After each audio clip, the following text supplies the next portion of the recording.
تبارك الذي بيده الملك وهو على كل شيء قدير الذي خلق الموت والحياة ليبلوكم أيكم أحسن عملا وهو العزيز الغفور الذي خلق 7 سماوات طباقا ما ترى في خلق الرحمن من تفاوت فارجع البصر هل ترى من فطور ثم ارجع البصر كرتين ينقلب إليك البصر خاسئا وهو حسير ولقد زينا السماء الدنيا بمصابيح وجعلناها رجوما للشياطين وأعتدنا لهم عذاب السعير وللذين كفروا بربهم عذاب جهنم وبئس المصير إذا ألقوا فيها سمعوا لها شهيقا وهي تفور تكاد تميز من الغيظ كلما ألقي فيها فوج سألهم خزنتها ألم يأتكم نذير قالوا بلى قد جاءنا نذير فكذبنا وقلنا ما نزل الله من شيء إن أنتم إلا في ضلال كبير وقالوا لو كنا نسمع أو نعقل ما كنا في أصحاب السعير فاعترفوا بذنبهم فسحقا لأصحاب السعير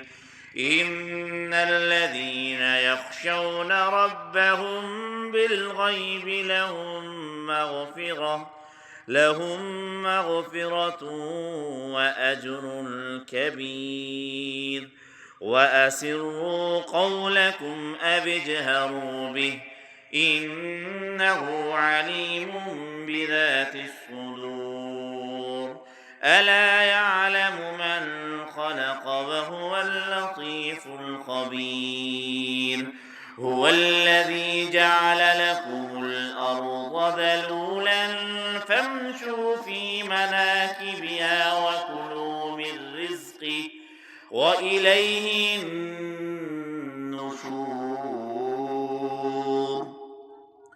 أأمنتم من في السماء أن يخسف بكم الأرض فإذا هي تمور أم أمنتم من في السماء أن يرسل عليكم حاصبا فستعلمون كيف نذير ولقد كذب الذين من قبلهم فكيف كان نكير أولم يروا إلى الطير فوقهم صافات ويقبضن ما يمسكهن إلا الرحمن إنه بكل شيء بصير أمن هذا الذي هو جند لكم ينصركم من دون الرحمن إن الكافرون إلا في غرور أمن هذا الذي يرزقكم إن أمسك رزقه بل لجوا في عتو ونفور أفمن يمشي مكبا على وجهه أهدى أمن يمشي سويا على صراط مستقيم قل هو الذي أنشأكم وجعل لكم السمع والأبصار والأفئدة قليلا ما تشكرون قل هو الذي ذرأكم في الأرض وإليه تحشرون ويقولون متى هذا الوعد إن كنتم صادقين